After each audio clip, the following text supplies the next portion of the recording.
All right, everybody, welcome back. So this layout update is going to be primarily focused on how I'm going to be doing operations on the layout.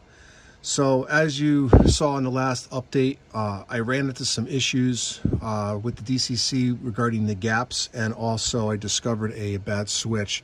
So now that all that has been taken care of, now we're going to get into actually prepping the layout for operations. So the first thing we're going to talk about is actually prepping your rolling stock. So let's go check out some of the rolling stock I've been preparing, and then I'll go over some of the things that I've been doing to it to get it ready for the op session. We'll be right back. All right, so one of the things that I've been working on is getting all my rolling stock together. And some of the things that I'm actually doing is making sure that there's no issues with any of these cars. I want to make sure that all of them have KD couplers on them. So all these cars have been outfitted with KD couplers and also metal wheels. If they did not come with metal wheels, I put them on. And now what I'm going to do next is actually adjust all the trip pins that you see here. Because I have the magnets now in this layout, all the trip pins have to be adjusted. Just not a lot, but just enough to make sure that they're not going to hang up on anything like the magnets that are sitting in between the rails. So in addition to the actual cars, I want to make sure that, like again, all the wheels are free rolling. There's no issues. And basically all the cars are in good shape. So I'm going to look at the wheels. I'm going to make sure the trip pins are good. I want to make sure that there's nothing broken on the cars to make sure everything is complete on them. And then we'll go from there.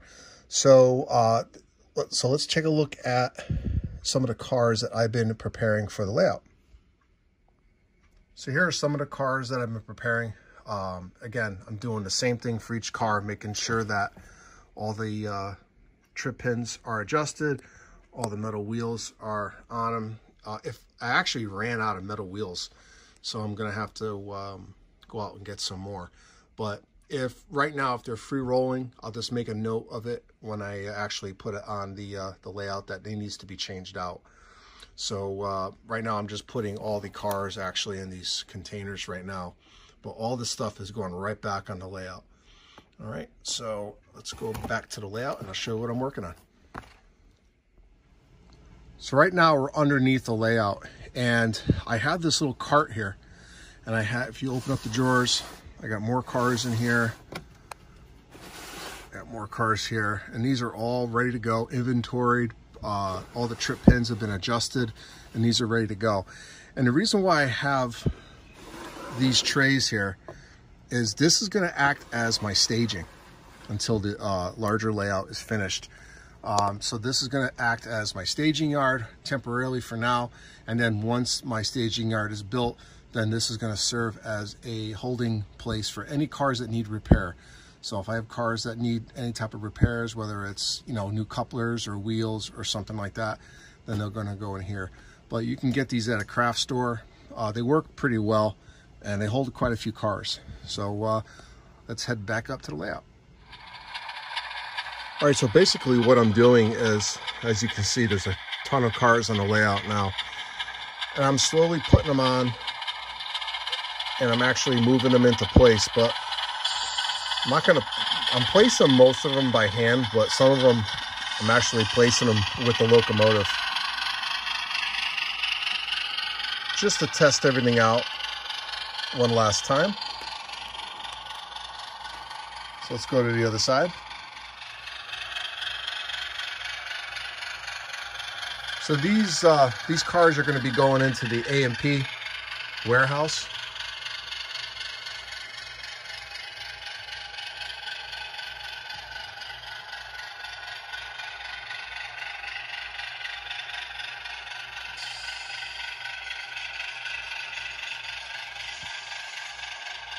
Right now, I'm on the Bell Dock branch, but what I have to do is I got to perform a runaround, but I only can perform a runaround in the manufacturer. So I'm going to cross over to the manufacturers, and what I'm going to do is I'm going to use crossover 1.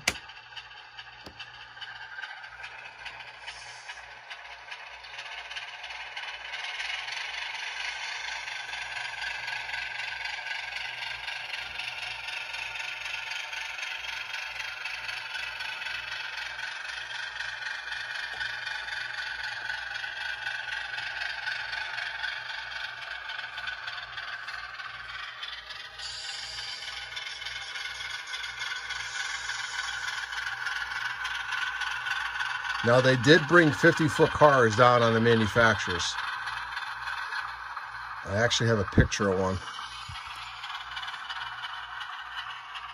So I'm going to normal this switch here.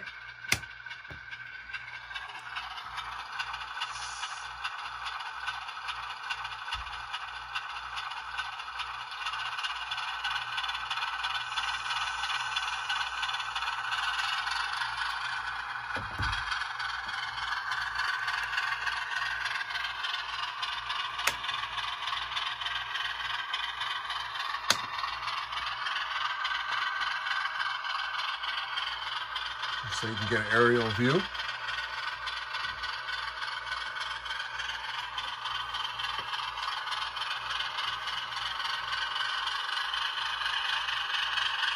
I went too slow because the magnet got it.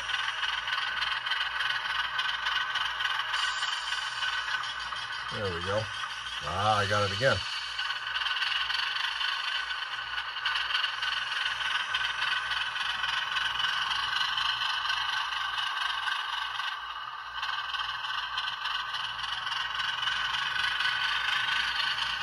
There we go.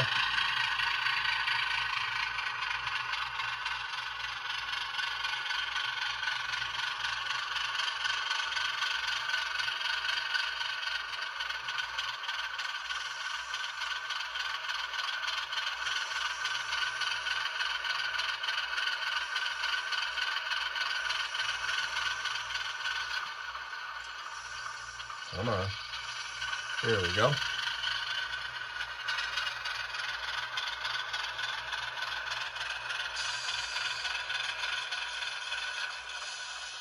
Now we're going to hit crossover 2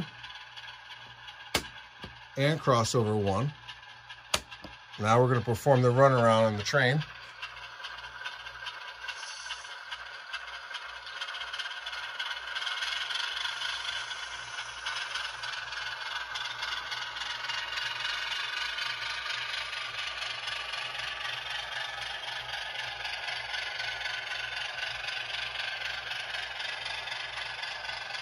We're going to normal crossover 2.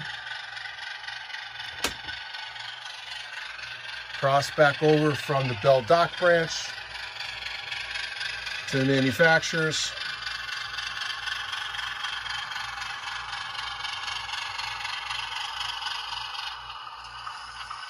We're going to normal crossover 1.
See how tight this is. It didn't hook onto that tank car, which is good. So what we're going to do is we're going to cross back over.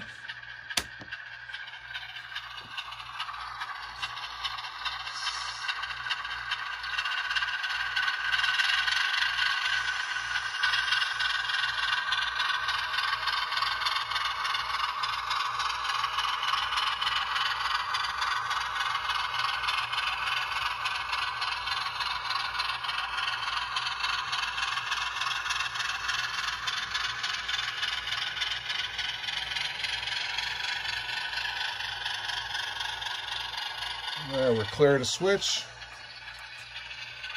Normal CO1 again. Bring it forward past the AP switch. Now the AP switch is right there.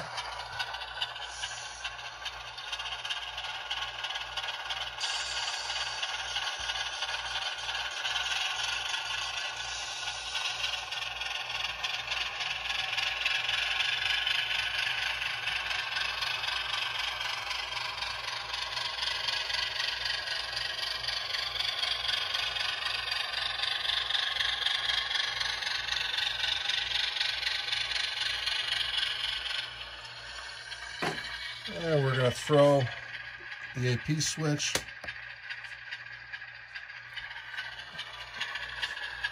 And then we're going to shove it into the siding.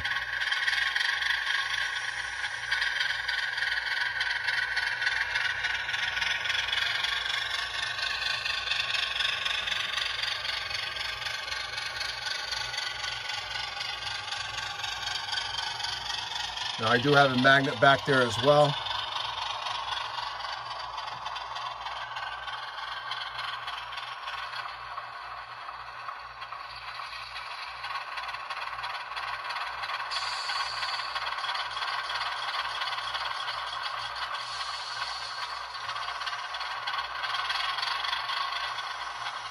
There we go. All right, so we're gonna head back to Collett Yard. We're gonna get some more cars. So we'll be right back. Hope you enjoyed that little switching operation. All right, everybody, so we're gonna talk about the actual overview of this layout, and let's do a quick tour.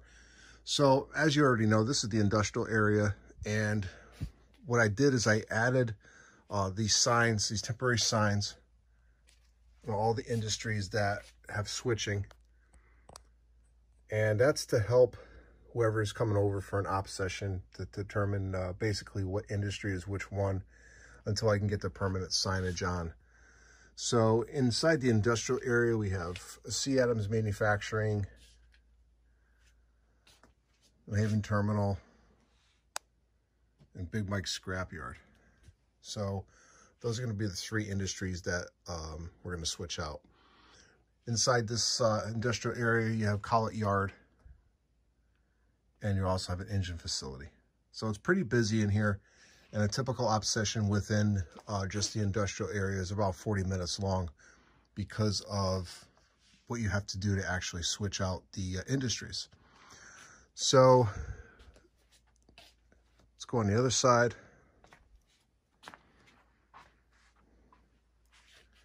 We have River Street, we have Bigelow Boiler, Quinnipiac Brewing, and DuPont.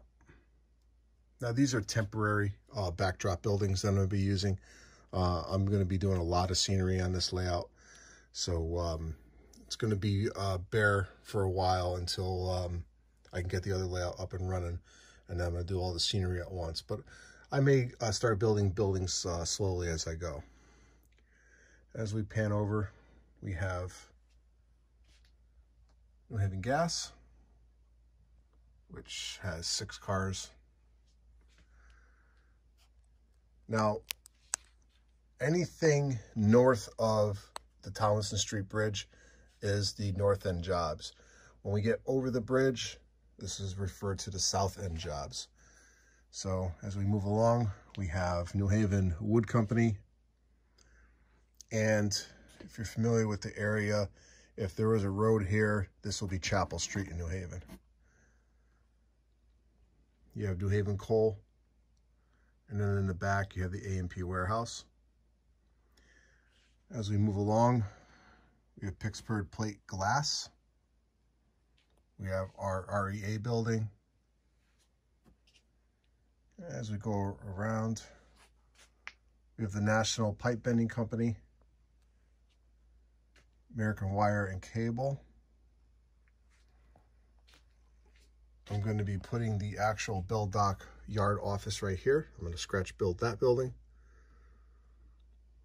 You can see the locomotive tied down there. It's going to share a track. I don't know how prototypical that is, but that's the way I'm going to do it. And we're over in New Haven Harbor.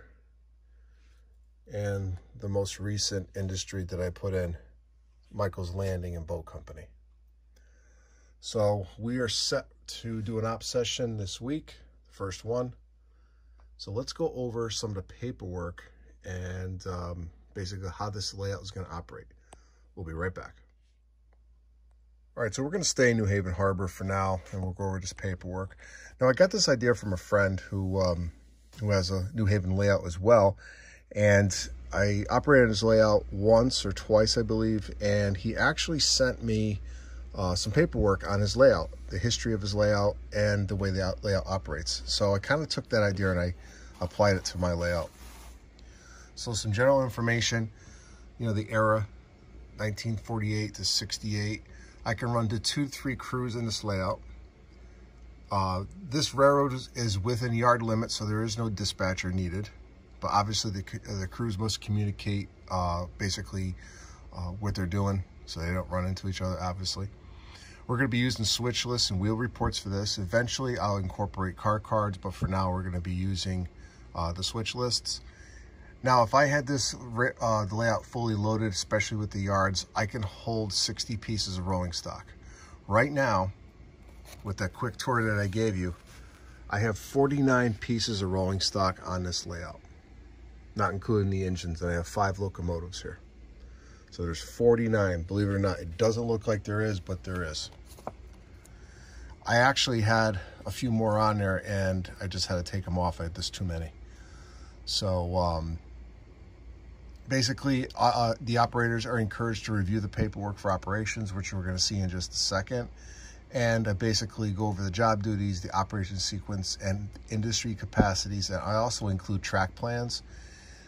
We have follow markers on certain areas of the layout, as well as the magnets, the markers for the magnets. So, all right. So what I also did is I typed up the job duties for each job, and I used real New Haven symbols, train symbols, to do it. So NX1 right now is going to be used, basically that little tray that I have underneath the layout for my staging. Until I get the other layout up and running, NX1 is going to be by hand, but it will be a train from Cedar Hill to Mill River Junction. We have NX3, which is the north end job that I spoke about earlier, and you can see how it basically tells you exactly where to pick up your engines and everything else. We also have the south end jobs, and we also have a NX5, which is the local switcher and local transfer. All right, so that job there, NX5, is going to be running between the 2 yards, Collett Yard and Bell Dock Yard, and also will serve as a switcher for Bell Dock. All right, now this locomotive here in the back is on the bulk track, so it's actually spare power that I have. So I may or may not use it, but the track in the back is the bulk track.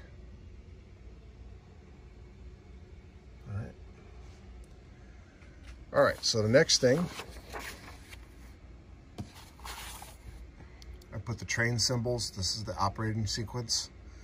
Engine restrictions, just like on the real railroad, the New Haven had engine restrictions. Well, so does the manufacturers. Because of the size of the radiuses, they're very limited to what they can run. Caboose use, and in the prototype, I don't even believe there's a picture of one being used, but I may use them from time to time. Right now I have 2 cabooses, one in Bell Dock, and I also have one at the engine house as well. So I'm just having 2 cabooses on the layout for now. I do have a restricted speed of 5 miles an hour because of the size of the layout. And also, just to keep everything organized, I actually put the typical operation sequence in cycles. So I have 8 cycles to an operating sequence, and this is just the start. I may revise this, but basically I did it on paper, and I actually looked at the layout as I was working on this, and I think this is going to work pretty good. All right, so we'll just we'll run through a quick scenario here, or a quick sequence. So you have NX1 is going to bring the loaded cars into Collett Yard, and then if there's any outbounds, it's going to return to Cedar Hill. NX5 is going to come up from Cedar Hill. It's going to separate the industrial stuff from the rest of the railroad and bring anything down from Collett Yard down to Bell Dock Yard. And NX3 is going to be the north end job. It's going to review the switch list, switch out their train. Simultaneously, NX4 is going to be working and looking at the waybills and shaking out their train. NX5 is going to block out the second switch. So I also have second switches, and I also have third switches. So when you're done with your first set of switches, you have another train waiting for you.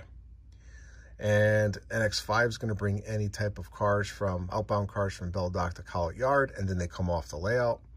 and vice versa. Then I'm going to be putting cars on the layout from the hidden staging. NX1 is going to bring in the loaded cars into Collett Yard and returns to Cedar Hill with any outbounds. And then basically it's going to repeat itself. So we're going to see how this works. I'm pretty confident it's going to work pretty well. It's definitely going to take some time. You've got about a couple hours with the switch in here, believe it or not. All right. And then also I put together a sheet that shows industry capacities. So you can see how many cars can fit on each siding,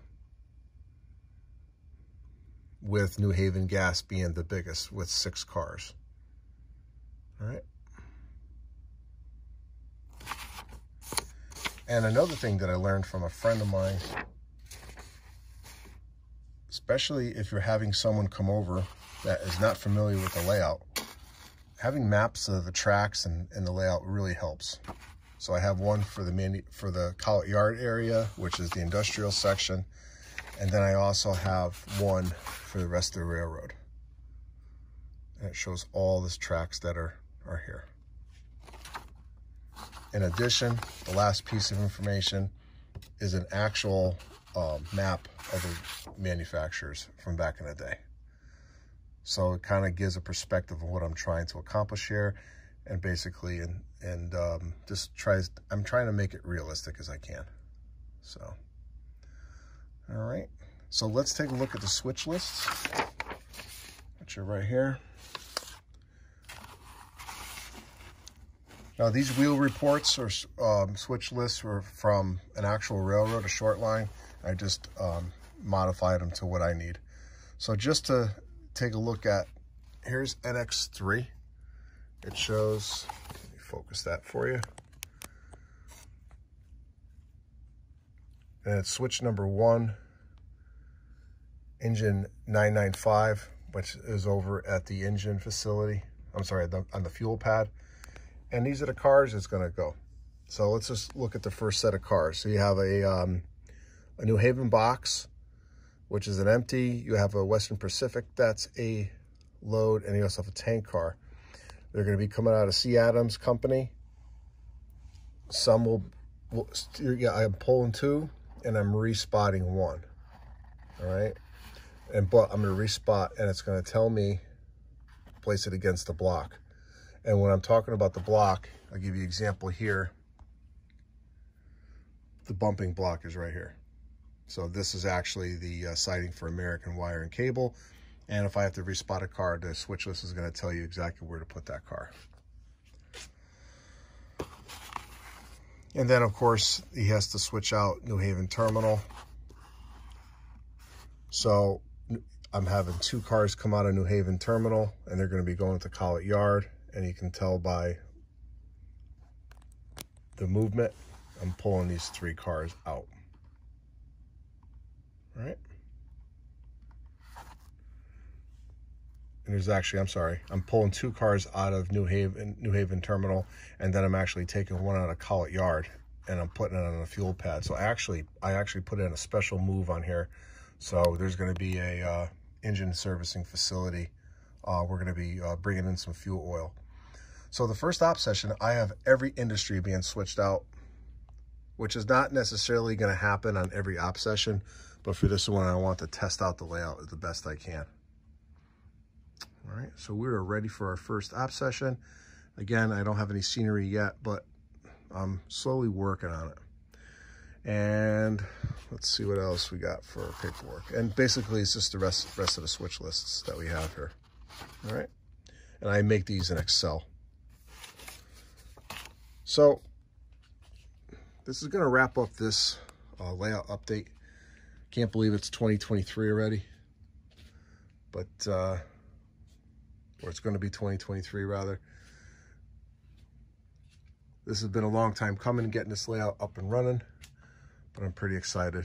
So I hope you enjoyed this video. If you haven't already, please hit the like button, subscribe if you're not already subscribed. If you leave a comment, if you have any questions, please do not hesitate to ask any questions in the comments section. I normally respond to most comments, or if not all of them. So leave a comment if you want. So this is Ron at New Haven Rails. Thanks for watching my video. And for all my subscribers, thank you for your support. of my channel over the last few years. It's really has grown, and I'm very appreciative of that. So thanks for watching this video, and I'll see you at the next layout update.